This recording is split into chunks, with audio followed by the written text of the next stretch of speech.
Julio Scherer fue durante medio siglo el periodista más respetado de México. La máquina de escribir pocas veces se detenía.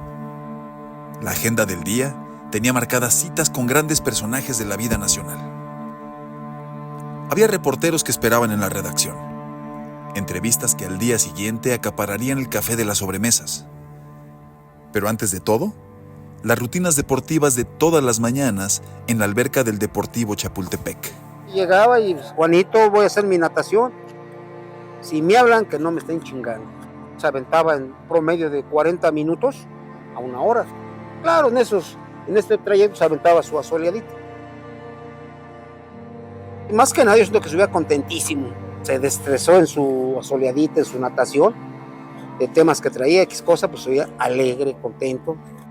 Cuando salía del agua, continuaba su ritual en los vestidores. Y su vapor. Era la pila de don Julio para aguantar la tensión de todo el día.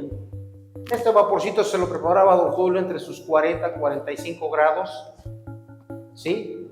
Que lo disfrutaba. Él se aventaba sus caminatas ya dentro del vaporcito, entre 10-15 minutos, se venía a su regadera de presión.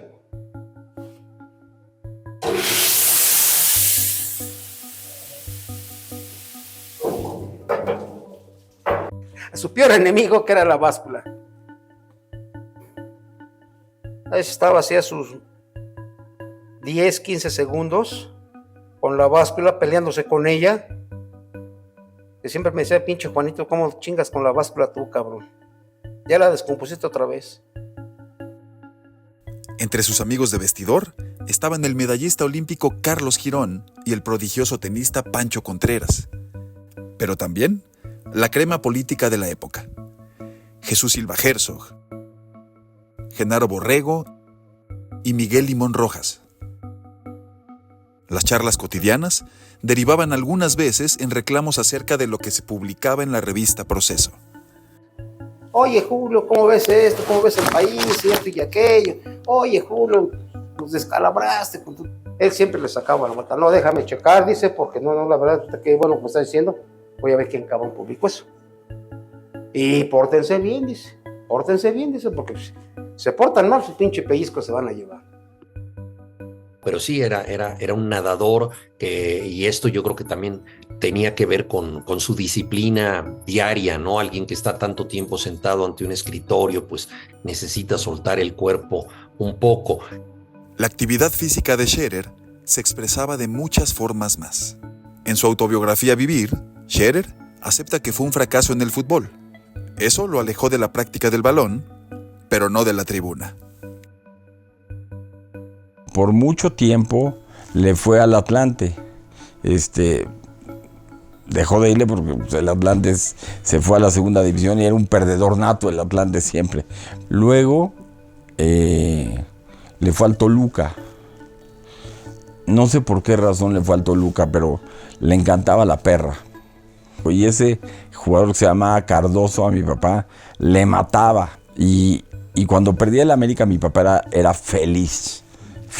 Mi papá era antiamericanista total. El verdadero color de su corazón futbolero no tenía domicilio establecido en México. En el fútbol era un fanático de la selección alemana. No sé si digo una infidencia, pero probablemente en un partido México-Alemania le iba a Alemania. Y no por razones patriotas, sino por razones épicas, porque él obviamente tenía sangre alemana, como lo indica su apellido, pero no era una persona muy proclive a tener una idea pangermánica del mundo y estaba perfectamente consciente de los excesos políticos que había cometido Alemania, pero en el fútbol le encantaba este papel sufrido de la selección alemana. Tenía siempre en la mente la final de 1966, en la que los ingleses vencieron a los alemanes con un gol polémico en el estadio de Wembley. Después de ese Mundial del 66 vino el del 70 y nuevamente Alemania se quedó en la raya, ¿no? Y vimos a Beckenbauer jugar con el brazo baldado. A él lo que le gustaba era Beckenbauer. O sea, a él le gustaba el talento rezagado, ¿no? Que no necesariamente iba a meter los goles, aunque a veces lo hacía, y que tenía una manera muy elegante de ser duro. Él había dicho del periodismo que decía el periodismo es rudo por naturaleza, ¿no? Eso decía. Y sin embargo, Julio Scherer era un hombre elegante. Navegaba por las turbulentas aguas del periodismo con bastante soltura. Entonces estaba en un oficio rudo, pero lo ejercía con elegancia. Scherer tenía gustos particulares, compartía yo con él la pasión por el himno de la Unión Soviética, que le parecía absolutamente extraordinario y que en efecto es una obra maestra, yo creo, de la música épica.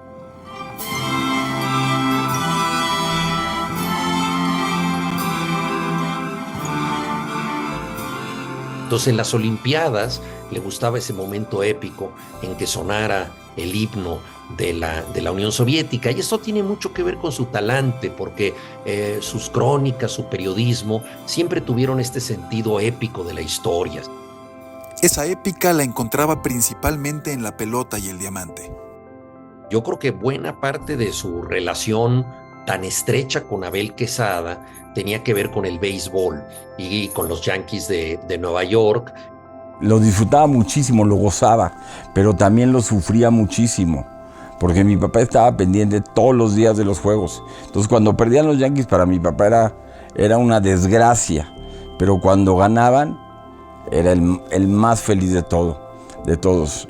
Siempre decía, los estúpidos Yankees, porque queriéndolos tantísimo siempre decía, van a perder, van a perder, van a perder. El béisbol se convirtió en un ritual de familia.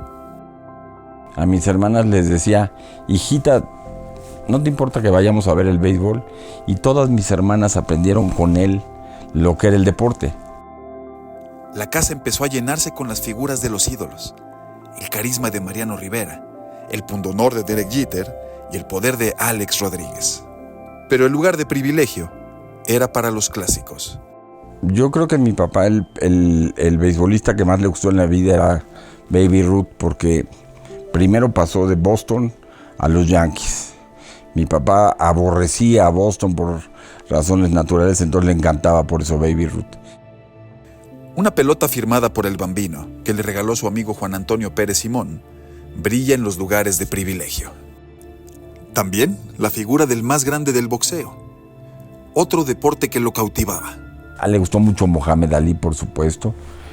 Hablábamos del libro de Mailer, le encantaba, lo disfrutó mucho. Porque mi papá obviamente disfrutaba todo lo que era disfuncional al Estado. Entonces, pues por eso amaba, a Ali. Así llega el final del juego. Hay huellas deportivas en muchos rincones de la vida del gran reportero mexicano del siglo XX. Una pluma dura y elegante. Un corazón que latía fuerte en el campo, en la cancha y en la alberca.